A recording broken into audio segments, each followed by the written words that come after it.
Before I leave the stage and turn it over to the person you really came to hear, the best thing I have the ability to do is to confer upon you the title of Kentucky Colonel.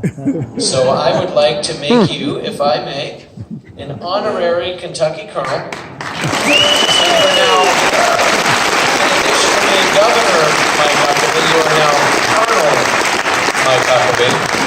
I'll be calling you up to active duty tomorrow, so just be ready.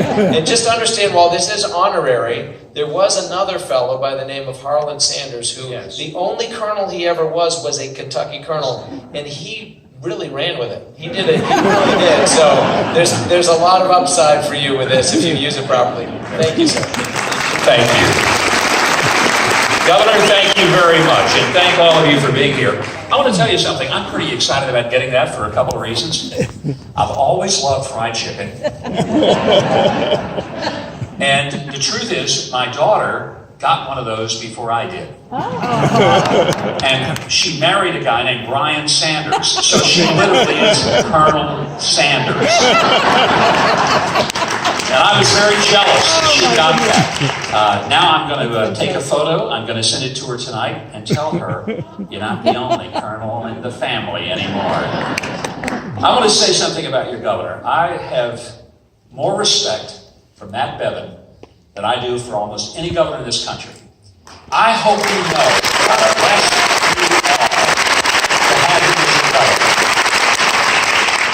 The more I got to know him, and as I watched him, I realized he is maybe the Republicans' most articulate, tenacious, bold, and effective governor in America, and I want Kentucky to do everything you can to support him, stand behind him, and keep him in office as long as he's willing to serve and your Constitution will allow, because I'm telling you something, across this country, all of us who love conservative values, who love people who will stand for God and country and do it unapologetically, we love ourselves some Matt Bevin, and I hope you realize how truly fortunate you are to have him.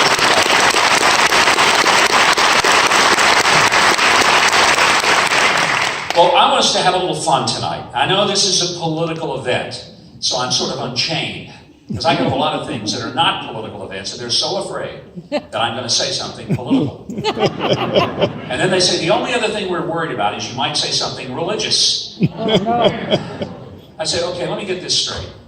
You invite a guy who 30 years ago was a pastor and now has been for the past 30 years in politics and commenting on politics, and you ask me, just please stay away from politics and religion. What are you going to do, talk about sports, the Super Bowl or something? So I feel totally not unhinged. That would be Virginia's governor.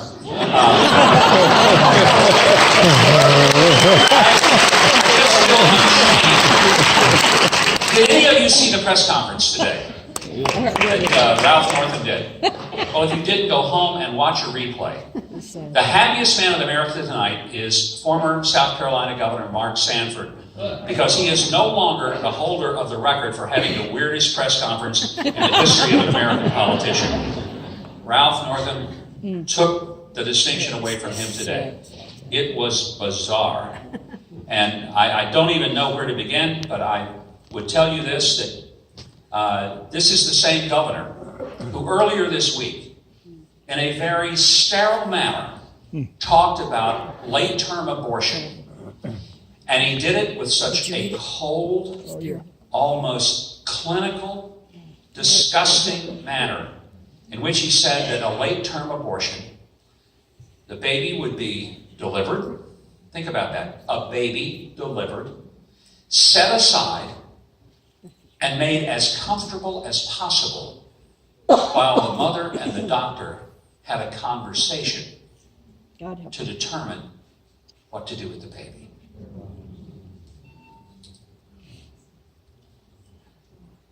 Folks, if we continue on this track, we won't be able to say, God bless America. We will only be able to say, God forgive America. This is the mark of savagery, uncivilized behavior. to take a fully formed baby, to set it aside, and then to have the audacity to say, we will make it comfortable. And I wanted to say, Governor, there's nothing comfortable about killing a fully developed child. You can't make the child comfortable when you do that. And it's one of the reasons I'm so grateful for your governor, who is solidly a believer in the notion that every human life has intrinsic worth and value, and that there is no such thing as a child that's disposable or expendable. And your governor is one who fights for the lives of every person in Kentucky and beyond, because he doesn't believe that some children are just not worth that much. And I'm grateful for anybody who's in public office whole life. Now, I think it's important that I'm very honest with you in everything today. So, I want you to know, Donald Trump was not my first choice for president. I was my first choice for president, okay? Just so you know. But it's also fair to tell you, he was my second choice for president. And when I got out, I endorsed Donald Trump and campaigned for him all through the rest of the 2016 election. And I never wavered on that. I never was the least bit disappointed that I did. And in fact, in the weeks leading up to the election, when every single colleague I had, save Sean Hannity at Fox News, said Donald Trump cannot be elected president, he has no pathway, he won't be, I kept saying on air, and I had some pretty good arguments with Megyn Kelly and Chris Wallace and a bunch of the other Fox know-it-alls, and I told them, I said, he will be elected. And they were very kind. They said, I know you need to say that, but he has no pathway. I got so sick of hearing that. You've heard that, didn't you? He has no pathway. And I said, well, I'm telling you, you've been sitting in your little bubble in New York or Washington. I've been out all over the country, and I'm telling you something, he's going to win.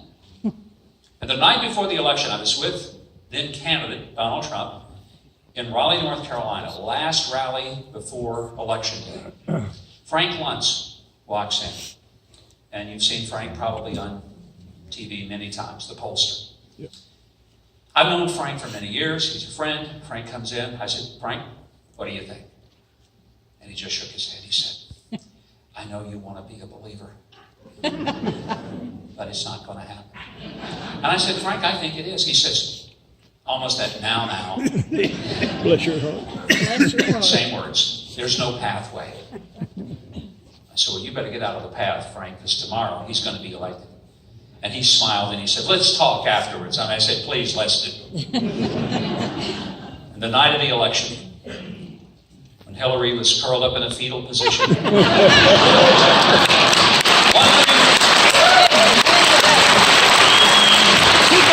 wondering what in the heck she's going to do with all those balloons and the streamers that were... She's going to float away. I was in New York at Fox, and I was walking around and talking to Chris Wallace and Megyn Kelly and Brit Hume and Brett Baer and all of them, and I was saying, but have you had any late results come in? I'm just wondering, what's that pathway looking like right now? I was enjoying it. Now, something has happened.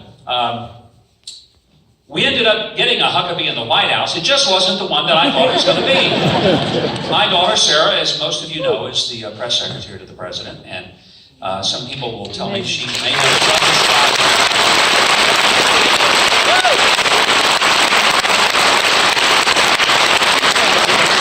The question that I get most often is, that daughter of yours, she's tough. She is. Where'd that come from? And usually I'll say, have you met her mother? But I never say that when our mother is standing there, okay? So that's our secret. We don't tell that. Truthfully, her mother is a strong woman. We've been married almost 45 years, so I think by now I should know that. But a lot of it was she had two older brothers who were incredibly mean to her. And she credits them for a lot of her strength and for a lot of her just ability to blow off any incoming. And her brothers really were tough on her. She's the only girl, youngest of our three. And when she was little, they once super glued her fingers together. That was a trip to ER. They once gave her a big glass of mud and told her it was a chocolate milkshake. Now, some of you are out there saying, I did worse stuff to that to my sister. Maybe your daughter will one day, or your sister will be the press secretary at the White House. That'll really prepare them. I never say this in front of young audiences because somebody might think it is their God-given duty to go out and do horrible things to their little sisters. But her brothers, I think, made her tough. And people will also ask me this question. When you watch your daughter at the White House press briefing, does it make you nervous? And I say, oh, yeah. For idiots like Jim Acosta and Ryan Rivera and those guys.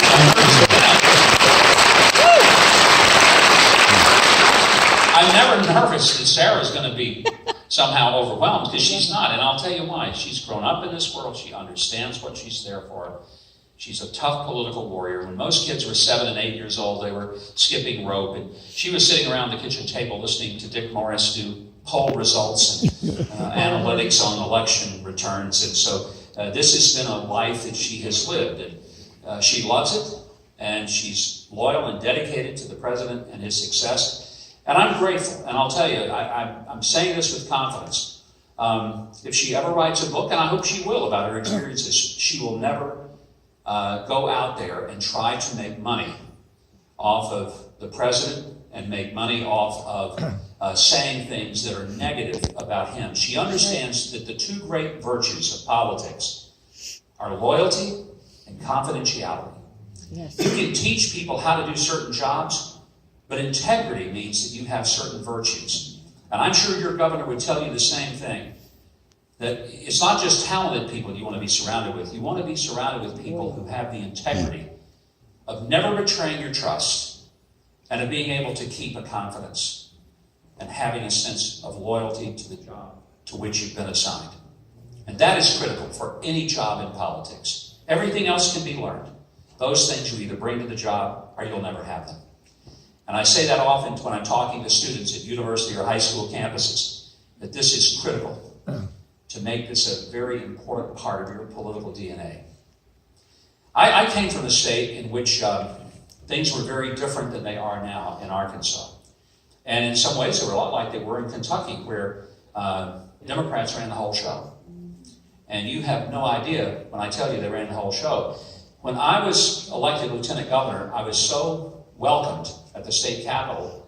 Webb Hubbell, who was at the White House working for the Clintons, called back to the Capitol. They were furious. It was in 1993, first year of Bill Clinton's presidency. They were outraged that a Republican had been elected because one hadn't been elected in 22 years in the state. And not only were they outraged about it, but it made the whole Clinton White House look bad that in his home state, a Republican won, and that just wasn't supposed to happen. So Webb Hubbell called back to the state capitol and told them to give me a real welcome. So they did. They nailed my door shut. Physically nailed it shut. And a lot of people think that's an apocryphal story, that they didn't really physically nail it. But the Wall Street Journal flew John Fund, who was working for it at the time, down to Little Rock, and he wrote the article and said, there are nails in the door.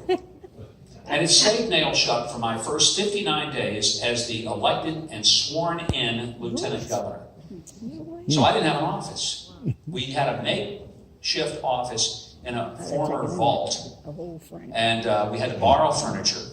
When we finally got the door open, after 59 days, all the furniture had been removed, the budget had been zeroed out, there was no office equipment, and there was no budget to get any. So a furniture store loaned us some office furniture, and we took some inventory of an old wrecked car that had been assigned to my office. I'm not kidding. Big crease down the side, a 6-year-old car that didn't have air conditioning. This was August in Arkansas, a lovely car. And we traded it in for a copy machine and a couple of computers, and that's how we got started. Now, what was intended to be harmful turned out to be the best thing that ever happened. If many of you are aficionados of the Bible, and I would think that in Hardin County, Kentucky, that'd be most of you, I would say to you remember the story in Genesis chapter 50 of Joseph, and how his brothers had sold him off into slavery, thought they were done with him. And then years later, it was because of those series of circumstances that Joseph, having been sold into slavery, falsely imprisoned, coming into power next to the Pharaoh, was in a position where he saved not just his family, but the entirety of Israel. And his brothers were scared to death when they came face to face with him, that he would have all of them killed for what they had done to him. And he would have been in his rights to do so. But when they were trying to apologize all over themselves, and they must have been the forerunner to Ralph Northam's apology tour that he made today, he stopped them and he said, I'm not going to have you killed, because what you intended for harm has turned out for good, to the salvation of all of Israel. And so it was that the nailing of the door turned out to be the best thing that ever happened to me, because the next year I got reelected, since I've been elected in the special election, reelected in a regular election with the largest margin of victory that any Republican had ever experienced in the history of the state. And it happened because there are a lot of good people, including some good Democrats, who recognize that they may not have voted for me the first time, but what was done to me was wrong, unfair, and uncivil, and they came around, and that was the beginning of some real changes in our state. And then something else happened.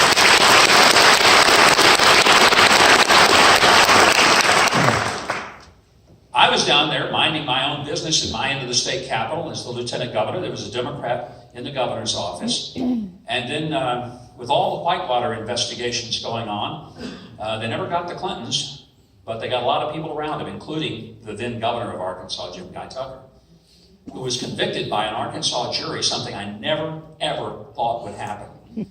That an Arkansas jury would convict a sitting Democrat governor with a Republican in the wings. I thought that won't ever happen. But it did. And so I get the call that he's got to resign. And so in the summer of 1996, I become the 44th governor of the state of Arkansas, moved down at the other end of the hall. And of course, all the Democrats in the Capitol, and let me explain how the numbers were. Governor, I'm not sure what you got in the legislature, but we had 11 Republicans out of 100 in the House. It was 89 to 11. And in the Senate, it was 31 to 4. Most lopsided legislature at that time in the country, more than Vermont, Maine, Massachusetts, Oregon, California. It was brutal. And they called me the accidental governor. They said, well, he's not really the governor, he's just the accidental governor. And they kept saying that till one day at a press conference I said, let me just ask, whose accident put me here? And they never said that again. And for almost the next 11 years, I had the extraordinary privilege of serving in a job that I'm sure your governor would attest is the greatest job in politics. And I say that because as a governor, you can actually get things done. Even if you have a divided legislative body, you can actually work to achieve things. To make education better, to lower taxes, to take strong stands for life, and have the joy of taking a pen and signing bills of legislation that will literally save the lives of unborn children. You have the opportunity to stand and cut a ribbon at a plant that 1,100 people are going to come to work in the next day, getting the biggest paychecks that they've ever had in their lives. Better money to put in their family's bank account, put better food on the table, send their kids to a better education than they've ever had before. There's a joy about that. And part of what makes, I think, a lot of governors very unhappy, those of us who serve at the state level, is when we watch Washington, and they seem to only care about which side of the aisle is winning or losing, and they forget that the people who are ultimately losing by their lack of action and the lack of getting something done are the people in places like Hardin County, Kentucky, who aren't asking government to do something for them. Just get the heck out of their way so they can take care of their families and do well for themselves. And let the people at the local level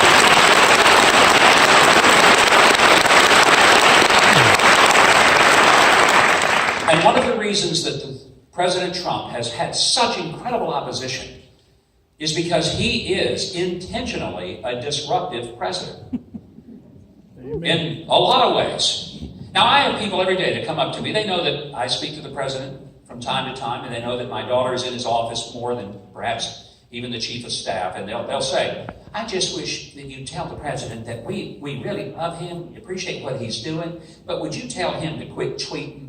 And here's what I say, honey, I'm not going to tell him that, and I'm never going to tell him that, and here's why. Because I was one of the 16 people that got totally excoriated by the guy on the stage. He got elected and I didn't, and he's 72 years old and he's not going to change for me. I'm just going to tell you right now. And frankly, I don't really want it to. I'm going to tell you something.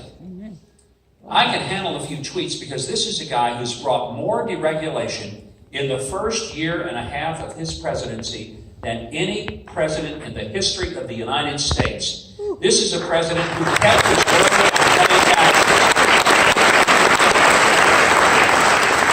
and letting people keep more of the money that they went out and earned. I've never been one that thought that the government would spend my money better than me.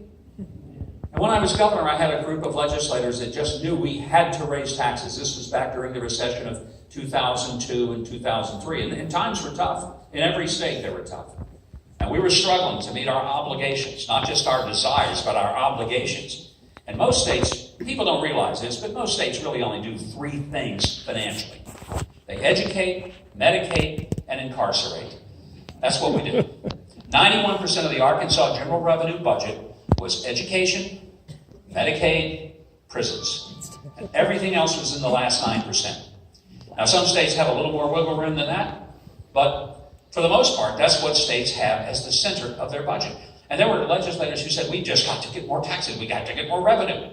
And I kept saying that people can't stand more taxes because they're barely getting by. And they're struggling. And finally, they kept doing it, and I said, I'll tell you what I'll do. If you're convinced, because they kept saying, people are ready for this. They want it. They really want it. Well, I wouldn't hear anybody tell me they wanted more taxes. So I had some envelopes printed. And I had an account set up at the Department of Finance Administration. And I called it the Tax Me More Fund. And everywhere I went, I had a stack of envelopes. And I said, folks, I'm getting word from some of your legislators that you guys want to pay more taxes. So I've looked it up in the Constitution, and there's not one thing that prohibits you from voluntarily paying more than you currently pay. So I'd just like to know, who needs an envelope tonight? I'm going to give you an envelope, and you just fill it up, and you send it in. I had more fun, but boy, the legislators hated that. But you know, after 2 years, we had $1,168 raised in the Tax Me More Fund, 1,000 of which was given by one of the loudest legislators who wanted the tax increase, and the other 168 by a variety of other people who really must have been some kind of dumb. So when people say they want more taxes, I'm thinking, well, let's just have them stand up and write the check. And I'm proud that our president at the federal level has said, it's not that Washington needs more money, they need better management of the money they have. I'm proud that he stood behind our military and has given them the resources and tools that they deserve. Nobody understands that in this room more than your own governor, who served in the military, rose to the rank of captain, who served this country, who put his life on the line for all of our freedom. And I know that he, like every other person who has served the United States military, appreciates a commander-in-chief who doesn't leave them out there with far less equipment, training, and capacity that they need to do the job. And he wants to have a military that is so strong that nobody on earth wants to mess with us. And that's the way we achieve peace. It's not by being weak, it's by being strong.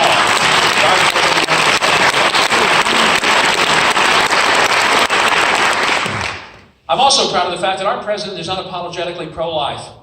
And if I've had any doubts about his election, the night that he and Hillary were on the debate stage, and Hillary was defending late-term abortion, and Donald Trump looked at her and said, you support ripping a baby out of its mother's womb at the time of birth. And he didn't mince words. He didn't backpedal. And in his characteristic style, he did not even say it gently. And I've never been so proud of a person, and I realized no person in the final moments of a presidential election have ever taken that strong a stand for human life. And after being elected, he has delivered on his promises to take the stand for human life more than any other president we have ever had in American history. And for that, I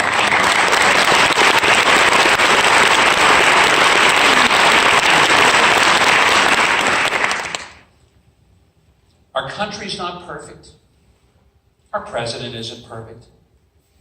But that's okay, because we're not perfect either. Amen. I only know of one perfect person. That would be Jesus. And then there was one other guy who was at church one Sunday. And the pastor was preaching, and he rhetorically asked the question. He said, "Is anybody here perfect?" And a guy in the back stood up. The pastor was flabbergasted. He thought he must not have understood the question. Surely he wouldn't be so audacious as to say perfect. So he asked it again. He said, "Is anybody here perfect?" And the gentleman continued to stand. The pastor couldn't stand it any longer, and he looked back and he said, "Sir, I see that you're standing. I've asked if anyone is perfect to stand. I just want to know, are you standing because you are perfect?" He said, "Oh, no, sir. I was just standing for my wife's first husband."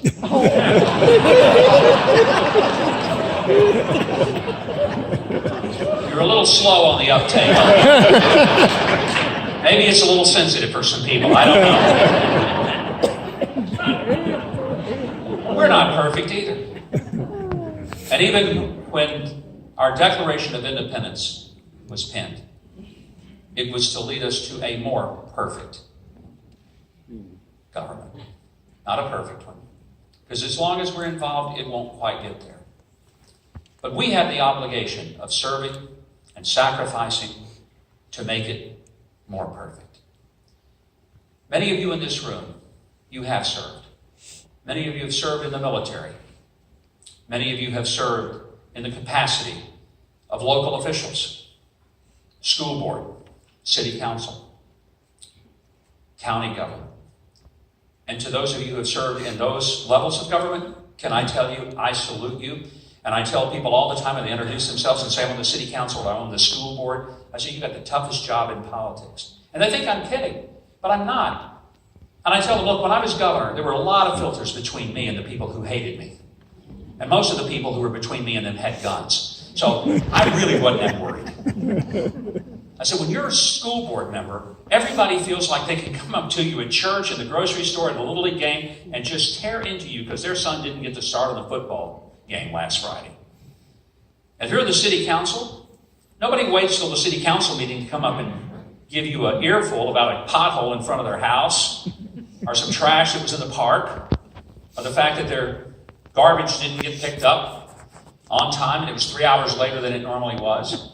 And I said, the truth is, people who are willing to serve at that local level, serve school boards, serve at the city council, serve at the county commission level, I said, those are the real heroes of government, because they're having to pay the price of sacrificing and serving. And I want to say to any of you who have ever served, would you raise your hand if you've ever served in one of those capacities, school board, city council, county commission? Would you just let us say thank you? God bless you. God bless you. And I hope some of you will decide, I should do that as well. Because folks, we don't change America if we don't change our own local communities. The real power of politics is not always in Washington. In fact, there's not a whole lot of that going on. The power is in our state houses, and our county seats of government, and our city halls, and our school boards. And it is from those places that people learn and grow and prepare to one day be the governor of a state, or a senator, or a congressman, or perhaps a president. And I want you to know that for those of you that come out, even to an event like this, and you make contributions to your local Republican organization, it's truly the best political money that you can spend other than helping a candidate that you really believe in. You know why Howard Schultz has no chance whatsoever of being elected president? Somebody's saying, well, because he's a liberal. Well, that could qualify. What disqualifies him, he's not a crazy liberal. He's not as far off to the left as the people who are running within the Democratic Party. When I saw Cory Booker's announcement, you know him, Spartacus, and he said, I'm running because I want people to have better jobs. I want America to have prosperity. I want America to be able to be strong and free. And I'm thinking, well, pal, you just endorsed Donald Trump, whether you realize it or not. Thank you.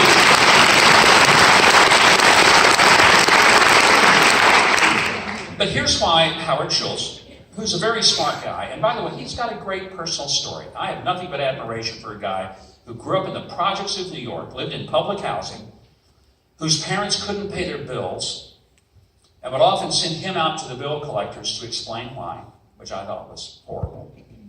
But here's a guy who put himself through school, worked really, really hard, and built an empire selling people $6 cups of coffee. Folks, you've got to have a lot of faith to believe that the American public will stand in line for 45 minutes to get a flavored up coffee and pay more for it than they paid to give birth to their last child. I'm telling you now. And he made $1 billion, he's worth $3 billion. I don't begrudge him that. I admire him. I wish I'd thought of it. But here's why he has no chance of being elected. Let me be clear. It's because he thinks he can run as an independent and win. And here's why he can't. Because Howard Schultz, or any independent, doesn't matter just him, is a train without a track.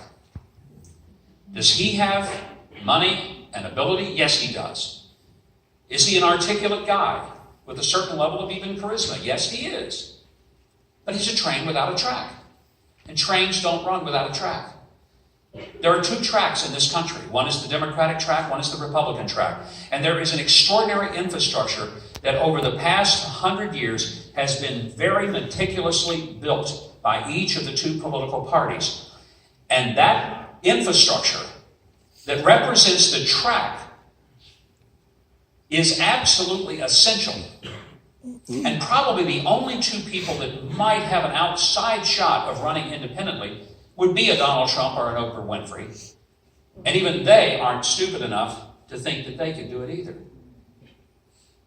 And that's why I'm saying that when you get active in your local Republican Party, or the state party, or the national party, you may not realize it, but you're helping to make sure we have a track so that we can elect a Republican president, Republican senators, Republican congressmen, Republican governors like this good one that you have, and Republican people at the local level. And if we ever don't have the track, our trains will not go anywhere. And that's why I'm so grateful that you came tonight, because being here and recognizing the power of the track is part of the reasons that people like Kathy help make this local organization run, and all of those of you that come to the committee meetings faithfully, dutifully. It's not fun, it's not pleasant, who do bake sales and have car washes or whatever you do to raise the money so that you can have a track. Folks, it's the track that gives us the capacity to put the trains on those tracks, and that's how we win elections, that's how we change America.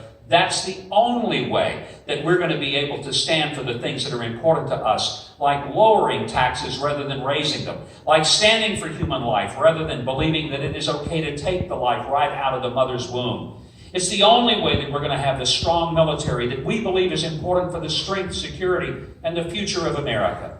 It's the only way that we're going to get government off the backs of the entrepreneurs and the small business owners by making it so that every moment is not spent looking through pages of federal regulations, but rather trying to figure out how to put more product on the shelf and getting it out into the hands of consumers.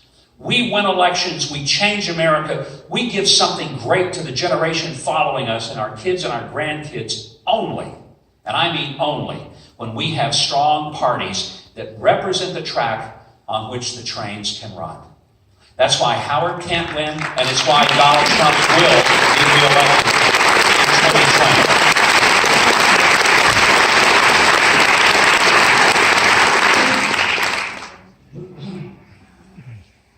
Oh, that's the president. He's calling. Tell him I'm busy in Garden County. I've had that happen to me in church. You know what my pastor has me do at our church? I work in the parking lot. I'm not making this up. I drive a golf cart in the parking lot and pick people up, and I bring them up to the door, like families with little kids and older people who need, a little help getting there. And I thought it was because I was being really considered doing something important. Found out it was because the pastor didn't think I was capable or competent to do anything else, so that's why I did it. But this is true. I really do have a good time. And I want to tell you a little story. I live in Florida, Santa Rosa Beach on the Gulf Coast. We moved down there about 8 years ago. And our church, everybody has to have a job. So you can't just join the church and sit and go to service. You have to take on some form of service and ministry. So I decided to drive the golf cart. But because we're a very touristy area, and a lot of people, about half the congregation any given Sunday, are visitors and guests who are tourists, either snowbirds or maybe they're just there for the week. First of all, they don't know I live there. And second of all, they don't expect me to be driving a golf cart out in the parking lot of the church. I had a couple of ladies from Alabama get in my golf cart a few months ago. They get in and one of the ladies says, "Has anybody ever told you that you look a whole lot like that Mike Huckabee on TV?" I said, "Do I now?" She said, "Yes, you do. And you know what? You sound a whole lot like him too." I said, "Oh, do I now?" She said, "Yes, you do." She said, "Are you Mike Huckabee?" I said, "Yes, ma'am." She said, "Oh, no, you're not."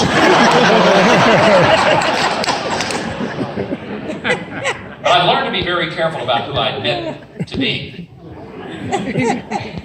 This happened to me in New York. On an elevator, a guy gets on, and he looks and says, "Boy, has anybody told you you look just like that Mike Huckabee?"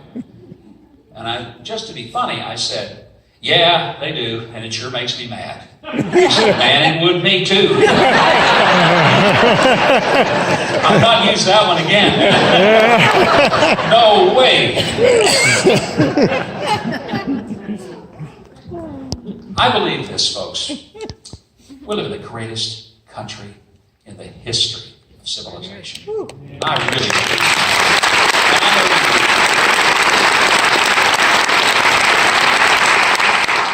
We've got some illnesses that we're dealing with right now. Things could be a whole lot better. I get frustrated like you do. Sometimes even with some of our Republicans. Well, I'd like to be a little stronger. I'd like to make sure they stand with the president a little more. I wish we were filled with people in Washington who are as loyal to the president and his agenda as the Democrats seem to be to Nancy Pelosi's lack of agenda. Right. But the good thing is Nancy Pelosi has finally decided she is for a wall. She wants to build one around Ralph Northam of Virginia. But I sometimes wish that we could be as unified. But let me tell you why I don't think we ever will be quite like that, because as Republicans, we kind of pride ourselves on being individuals. And when people ask me, and they often do when I'm on a campus, especially university, high school campuses, what's the big difference between Democrats and Republicans? And I sometimes will smart off and say, we can read, but I don't do that often because that's kind of tacky. So, again, you're a little slow. But here's what I tell them, and I believe this represents it, that basically, and with no malice intended, Republicans believe in the power and the strength and the capacity of the individual. We believe that every single human being has his or her worth given by God, not by the government. And that our ability and capacity to do whatever it is we do in life rests with us individually. We don't have to wait for the collective good of whatever group we come from, whether it's our race, or whether it's our religion, or whether it's our gender, or whether it's our economic standing. Democrats are essentially collectivists. And in and of itself, I'm not saying that in a disparaging way, but Democrats generally believe that workers won't get any better in their wages unless they're part of a union and everybody gets a better wage. They don't believe that any particular woman will ever achieve breaking the glass ceiling and becoming the CEO or the owner of the company unless all women end up somehow collectively breaking the glass ceiling together. They don't believe people in minorities will be able to run their own businesses, to get the PhD, unless somehow it's a collective issue and there's some kind of government action that gives favors to everybody within that particular minority group. And so we believe in the power of the individual. And we think individuals matter a lot. And we celebrate the individual. And we hold them accountable. And I said, let me tell you why I'm a Republican. So I didn't grow up one. Folks, I grew up in Hempstead County, Arkansas. There were no Republicans when I grew up there. By the time I was a teenager, there were only 7, and every last one of them had moved in from somewhere. Not one of them native to Hempstead County. And everybody thought those 7 people were nuts. What kind of people are Republican anyway? I mean, I grew up in a county when there were 3 great heroes that we were raised to believe were the great American icons. Jesus, Elvis, and FDR, not necessarily in that order. So that's the world in which I grew up. I used to tell people when I ran for office, I wasn't sure my own parents voted for me, you know? I became a Republican when I was a teenager. And it happened because of the influence of the first boss I ever had at the radio station where I worked. It happened because as I read the Constitution and I read the Declaration of Independence and I came to realize what made America great, I realized that the greatness of America was that we believed in the power of the individual. Folks, I didn't grow up wealthy. I grew up poor. My mother lived in a house that didn't have electricity or running water and didn't have floors, just dirt. There are people in Kentucky that grew up like that. My family is, my dad used to say, son, don't look very far up your family tree. There's some stuff up there you don't need to see. And the more I look, the more I realize the old man's right, man, there's some stuff up there nobody ought to be looking at. One of the things I love and admire about your governor, he did not grow up with a silver spoon in his mouth. I don't know if he had a silver spoon in his family. A house full of kids. 3 rooms, 1 bathroom. He knows what it's like to grow up without stuff. But he worked hard, and he didn't believe that he had to wait until everybody in his neighborhood and everybody in his state and everybody like him got okay for him to get okay. And he went and he worked hard, he got an education, he served this country, he started businesses, he took great risks, and he was successful at it because he's smart. And he continued to put people in jobs better than any job he'd ever had as a kid growing up or anyone in his family had ever had. I don't resent that. I thank God there are people who are willing to go out there and create the kind of jobs that are better than the private sector.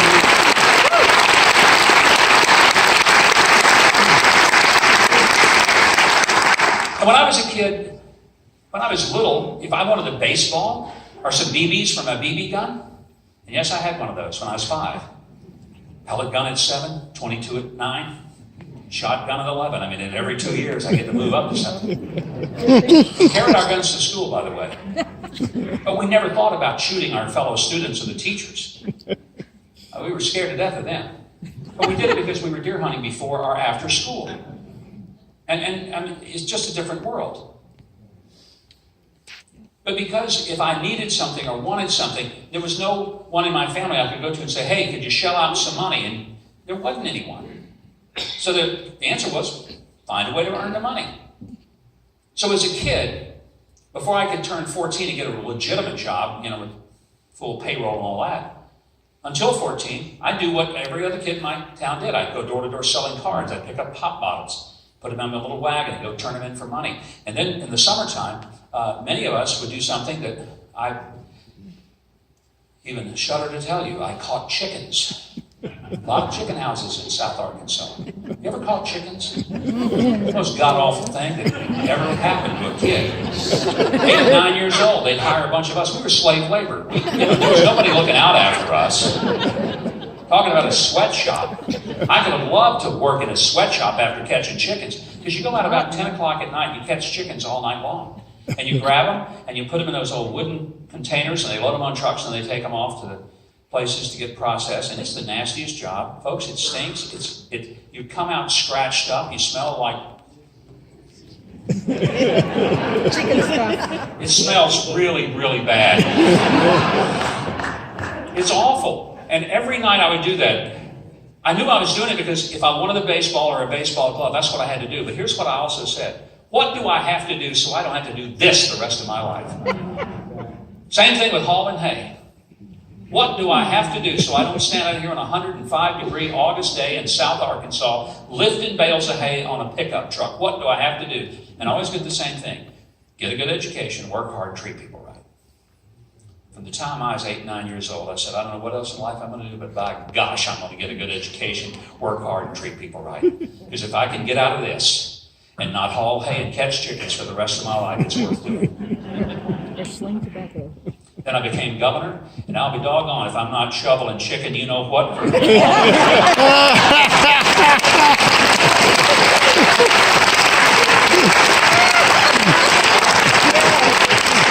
folks, I'm here to tell you, the reason I'm a Republican is because if I believed I had to wait for every kid in my neighborhood to somehow have an ambition to do better, I'd still be catching chickens. I don't want to be catching chickens. I'm glad I live in a country that says, son, you don't have a head start. You're behind the pack. Your dad can't open a door for you. He can't call any politician up and get you a greased path because his name doesn't open any doors. It might close a few. My dad worked 2 jobs. My mother worked between the 3 of them. All 3 jobs. We barely paid the rent on the little orange brick rent house that I grew up in. We didn't own the house we lived in. It didn't have air conditioning. It didn't have carpeted floors. It had those old wooden floors. You run through and get splinters in your feet. My wife and I built a house about 8 years ago. She wanted wood floors. I said, you got to be kidding me. I worked my rear off so I could get away from the very thing you want me to go back to. Now, I will say you don't get splinters in these, but I mean, isn't it funny how we come full circle sometimes? But my point is this. I grew up in a family where we weren't embarrassed that we were poor, but my parents never told me that I ought to be happy to stay that way. And my dad used to say, son, I didn't get an education because he never finished high school. And his dad didn't. And his dad before him didn't. And his dad before him didn't.